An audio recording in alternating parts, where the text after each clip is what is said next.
do this or that on 2 sewing quilting machines. There were some really great sales going on, and I've been kind of looking at doing a review on one of these. So I thought, let's compare and see which one is better. This is the Singer 7285Q, and I picked this one up at Joann's today. This is June the 24th of 2023. So I picked this one up at Joann's. The price at Joann's said it was regular $470, but it was on sale for $219. I don't know about that regular price. You know how those go. I also had some discounts and some rewards coming back. So I actually got it for like $190, which I thought was worth a try. If you've watched me at all, you know I'm pretty much a brother girl. But I'm going to give the Singer a little try. Singer.com website says the regular price was $399, and they have it on sale for $249. Now, the other machine is the Brother SQ9285. I checked on Amazon. It was there for $199, but it was out of stock. I picked this one up at Walmart for $228, and they seem to have plenty of them. So $219, $228, pretty close there. There is another Brother sewing machine, a CS7205. CS means computerized sewing. They say it's a quilter too, because it has what you're looking for in a quilting machine is the table, mainly. There's some other bells and whistles, I hope. But the main thing is this extension table on here. Gives you more room. I mean, a quilt is a big thing, and when you're trying to work on this much space, it's, you know, it's kind of difficult. So we're going to compare the allowable space on both of these.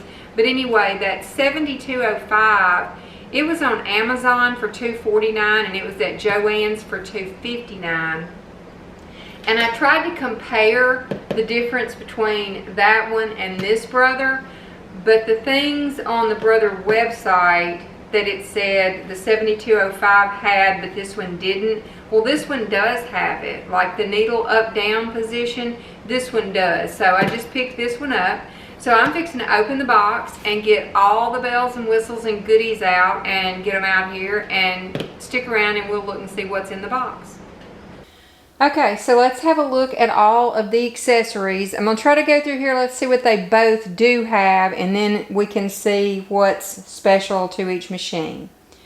Both machines have an extra set of needles. Here's the Singer's, and the Brother has one set with 3 different sizes and one set of ballpoint needles. They both have 3 extra bobbins, plus a bobbin is in each machine. They both have 3 spool caps. The Brother has 2 right here, and then there's one on the machine that we'll look at in just a second. Now the Singer does have these little felt things for your thread. I don't hardly ever use those. This machine has a dual, it's a brush with your seam ripper inside of it, whereas the Brother has 2 separate objects, a brush and then the seam ripper. Okay, this is the extra spool pin for this machine, and this is the extra spool pin for the Brother. That's in case you want to use a twin needle. Alright, so let's look at this is the key or the screwdriver for the Singer, and here's the one for the Brother. Naturally, they both have a foot pedal and a cord that plugs in.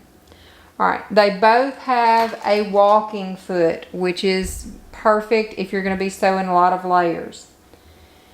They both have a free motion quilting foot or a darning foot. They look a little different, but they do the same thing. Sometimes they call these a jumping foot. Alright, they both have a zipper foot. They both have a 1/4 inch quilting foot. They look a little bit different, but they both have one. This side over here is so you can gauge your 1/4 inch seam, which is very important in quilting. Alright, this foot right here is, what was this called again? This is the blind stitch foot. This is not usually how I'm used to seeing a blind stitch. This machine has one also, and this is more what I'm used to using. So you can use a blind hem. I have a video on that. Alright, they both have a buttonhole foot, and it's the kind that you can put your button in here. Both of them too. So that's an automatic buttonhole. Alright, and then this foot is your overcast foot. That's if you're trying to finish an edge. And they both look, well, they're a little bit different, but not a whole lot. Okay, so now this machine also has, they're calling this a gathering foot. I have never used a foot like this, so I'm going to have to study that. This is what they call a satin stitch foot, and it's clear. Most of it's clear. That's so you can see your stitches under there. This is a rolled hem foot, and I'm going to do a video on how to do those.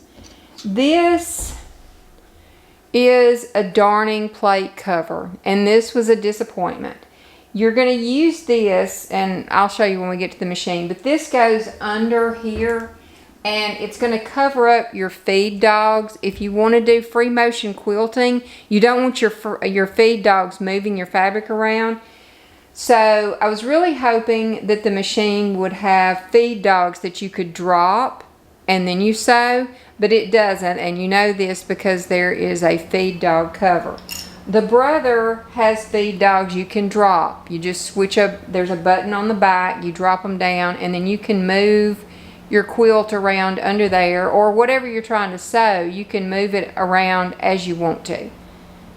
Okay, so now the Brother, a couple of things it has extra. This is a foot to sew buttons on with. It's got the little blue top, and that's actually, you know, pretty handy, especially if you have several buttons to do. I used to never use it, but I kind of use that a lot. And this foot is, let me see what the name of it, oh, this is the monogramming foot, and that's what we're going to talk about when we get to this machine. This machine will do letters. I wouldn't say it's an embroidery machine, but it will do letters. It has this edge guide. If you are trying to sew further away from your last seam than say half an inch or even an inch, it's hard to keep it straight. So you can put this in here and it gives you can, you know, guide up to 3-4 inches away and keep it straight. So that's handy on a quilting machine.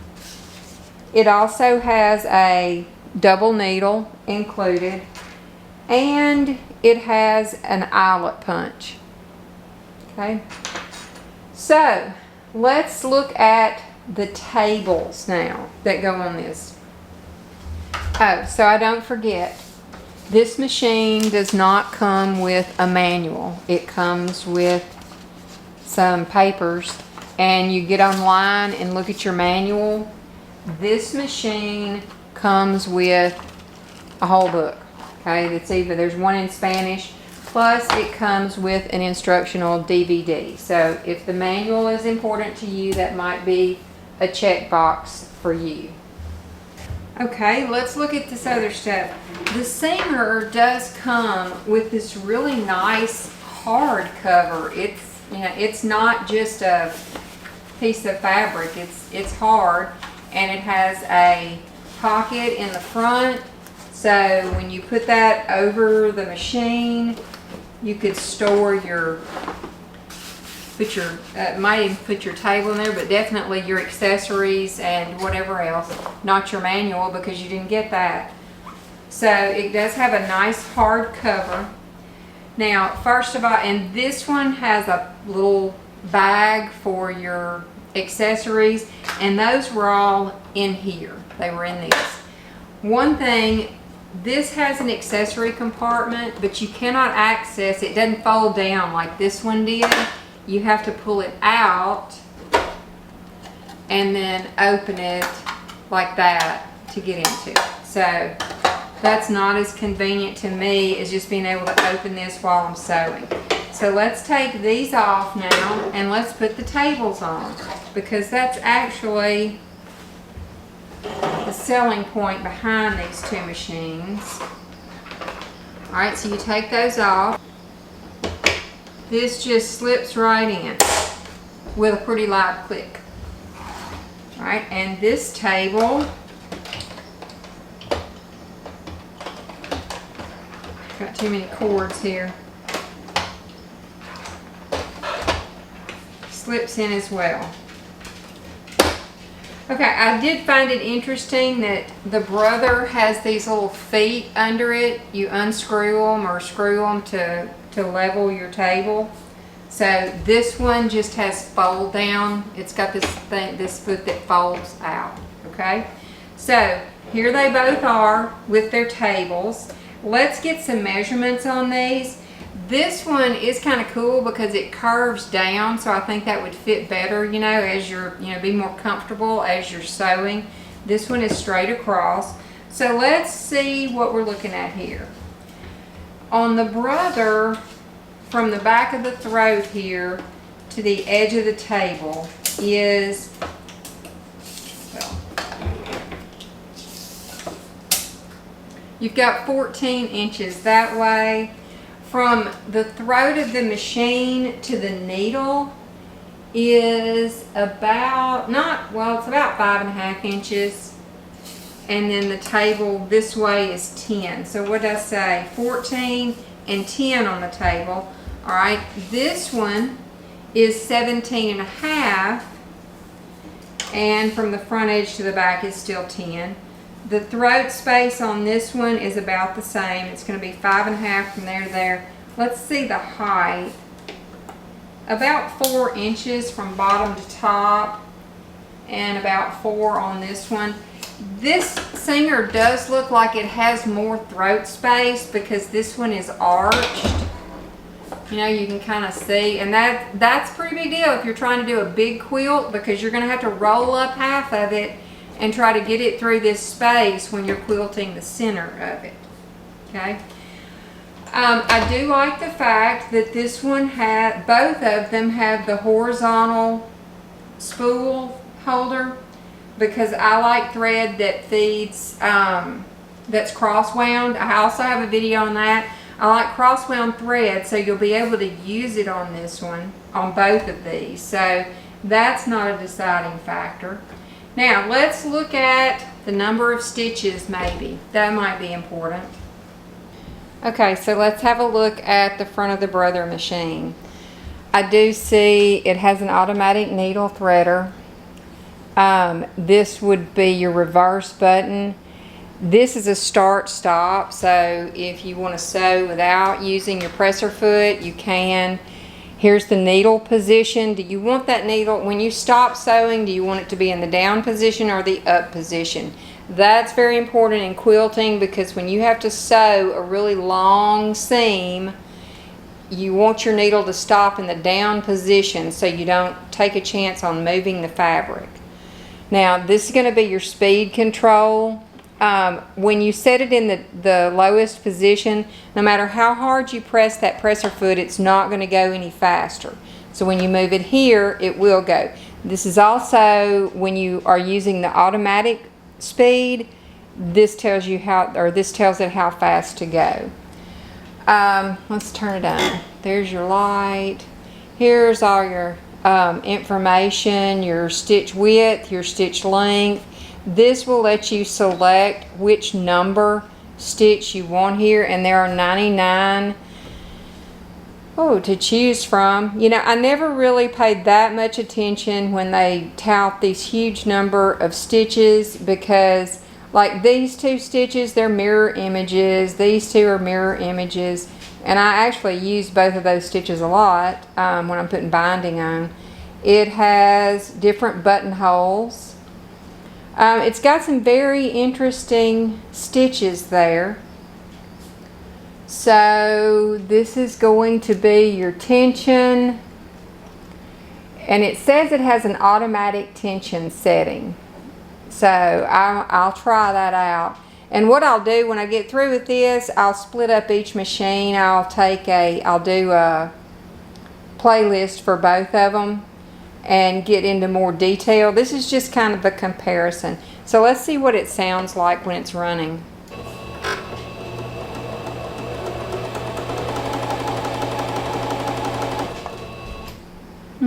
Nice sound. Okay, let's look at the Brother. Okay, we also have the needle threader. This is going to be your start-stop button. It also has the where you can sew without the foot pedal. This is your needle up-down, and here's your reverse. Let me turn it on so we can see. Okay. This is going to be where you choose the pattern that you want to use. And here is your stitch length and stitch width.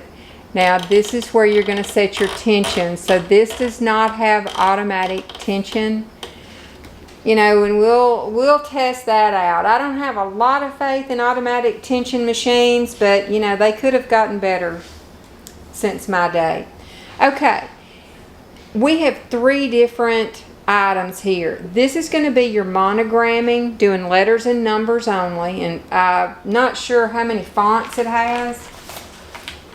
I should look that up though. I will. I'll check on that. But that's, so if you make a quilt, you like to sign them and put the date, and this way you can do it by machine. Alright, this middle button is going to let you use these stitches down here, and these look like variations of a satin stitch, so might be good for quilting. Then this one right here is going to be the majority of your panel. It's got some really nice decorative stitches. There's a leaf, there's a vine with leaves on it, meandering, your feather stitch. A lot of cool things here. It has some buttonholes in here. I think this one has 2 more buttonhole variations than that one does. Okay, let me press the pedal and we'll see what it does. That's very slow. Okay.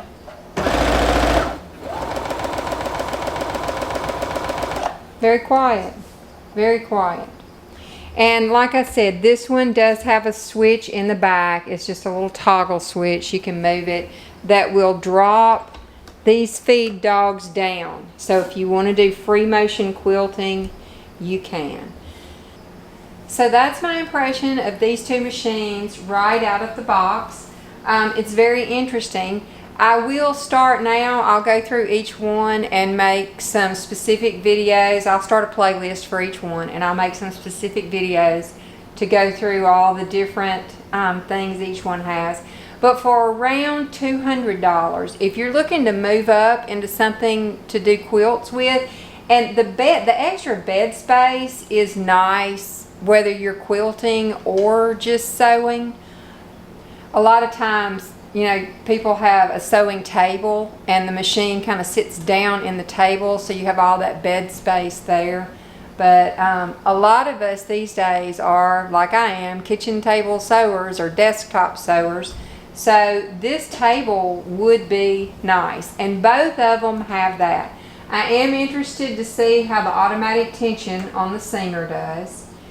But I am excited that this one has the droppable feed dog. So if you have any specific questions about either machine, let me know in the comments, and I will get them all figured out, and I'll be back with specific videos about how to thread them and how to use them. I hope this was helpful, and I'll see you next time. Bye.